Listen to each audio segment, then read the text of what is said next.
কেউ যখন সামনে গিয়ে বড় কিছু অর্জন করে, আমরা অনেক সময় খুশির বদলে একটা হিংসা, জ্বালা বা সংকোচ বোধ করি। প্রশ্ন হলো, এটা কেন হয়? আমি খারাপ? না, আমি তো খারাপ মানুষ নই। তাহলে সংকোচ কেন হয়? এই উত্তরে আজ আমি তোমাদের বুঝাবো এই সংকোচের উৎসটা কী, এটা স্বাভাবিক কি অস্বাভাবিক, এবং কিভাবে এই সংকোচকে শক্তিতে রূপান্তর করে আমরা সাফল্যের পথে হাঁটতে পারি। প্রিয় বন্ধুরা, কখনো কি এমন হয়েছে কি তোমরা এক ক্লাসমেট হঠাৎ দেখতে পাচ্ছ যে তোমার যে ক্লাসমেটটি সে একটি চাকরি পেল, অথবা তোমার পাশের ফ্ল্যাটের সে বা তার ছেলে বিদেশে চলে গেল, স্কলারশিপ নিয়ে এলো। তুমি বাহ্যিকভাবে হাসলেও, অভিনন্দন জানালে, কিন্তু ভিতরে কোথাও যেন তোমার খচখচ করছে। এই খচখচই হচ্ছে কিন্তু সংকোচ। কেন হয় জানো কি? আমি তো খারাপ মানুষ নই, তাহলে সংকোচ কেন হবে? চলো আজকে আমি তোমাদের এই প্রশ্নের উত্তর খুঁজি। প্রথমত হচ্ছে সংকোচের মনস্তত্ত্ব। সংকোচ আসে কোথা থেকে জানো কি? আমাদের সমাজে ছোটবেলা থেকে শেখানো হয়, সে প্রথম, তুমি দ্বিতীয়, তোমার থেকে বেশি নম্বর কে পেল। এই তুলনায় আমাদের ভিতরে একটা ভয় ঢুকিয়ে দেয়, আমি যেন হারছি, আমি যেন পিছিয়ে পড়ছি। আর সাধারণত দেখানো হয় যে এ বড়, এ ছোট। যখন আমরা অন্যকে উপরে উঠতে দেখি, আমাদের অবচেতন মন বলে তুমি তো এখন নিচে, অথচ বাস্তবে সে উপরে উঠে যাচ্ছে, মানে আমি নিচে নেমে গেছি, তাই না? কিন্তু মনে হয় যেন আমি হেরে গেছি। এটাই কিন্তু সংকোচের শিকড়। যে সংকোচ তোমার মনে হচ্ছে, সেটা যদি তুমি রূপান্তর করতে না পারো, মানে তুমি যদি অনুপ্রেরণায় রূপান্তর করতে না পারো, তাহলে কিন্তু তুমি কষ্ট পাবে। আর যদি তুমি সেটাকে রূপান্তর করতে পারো অনুপ্রেরণায়, তাহলে তোমার কিন্তু জীবন বদলে যাবে। আমাদের চারপাশে যারা সফল হচ্ছে, তারা আসলে তোমাকে দেখাচ্ছে তুমিও পারো, তারা হচ্ছে জীবন্ত প্রমাণ। আমাদের ক্লাসের একজন বিদেশে পড়তে গেছে, সে যদি পারে, তাহলে তুমি কেন পারবে না? প্রশ্ন হচ্ছে এখানে, তুমি কি সংকোচে আটকে যাবে নাকি অনুপ্রাণিত হবে? 3 নম্বর, হিংসা বনাম প্রেরণা। মানে সংকোচের গভীরে লুকিয়ে থাকে এক ধরনের হিংসা, কিন্তু সেটা যদি তুমি চিনে রাখো, তাহলে সেটাকে তুমি রূপ দিতে পারবে প্রেরণায়।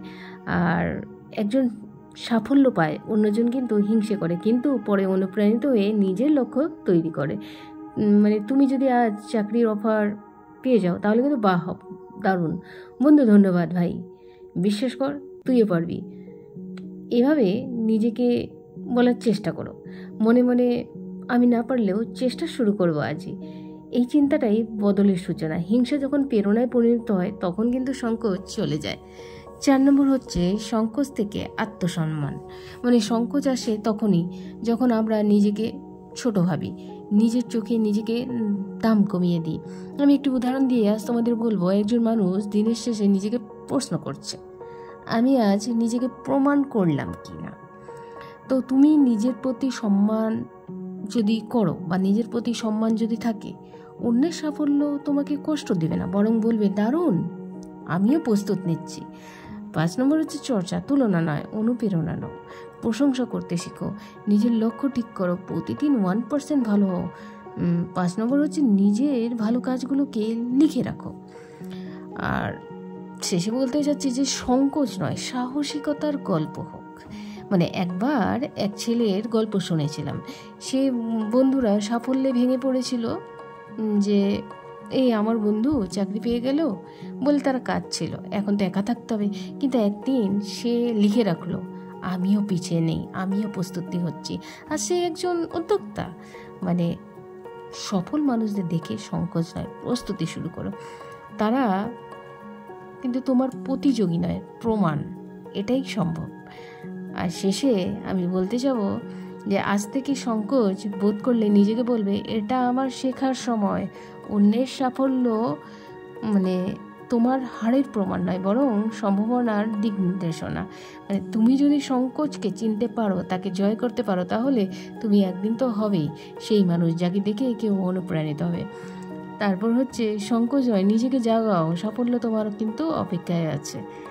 তাহলে বন্ধুরা, তোমরা বুঝতে পেরেছো যে কারো যদি সফলতা আমরা দেখি, তাহলে আমাদের কখনো সংকোচ বোধ করা উচিত নয়, বরঞ্চ সেটা কিন্তু আমাদের অনুপ্রেরণার উৎস। তাহলে বন্ধুরা, আজকের আমার ভিডিওটি তোমাদের কেমন লাগলো? লাইক, কমেন্ট, সাবস্ক্রাইব অবশ্যই করবে, আর পাশে থাকা বেল আইকনকে প্রেস করবে। আমি প্রতিদিন নতুন কিছু ভিডিও নিয়ে তোমাদের সামনে হাজির হই, যাতে তোমরা মোটিভেট হতে পারো।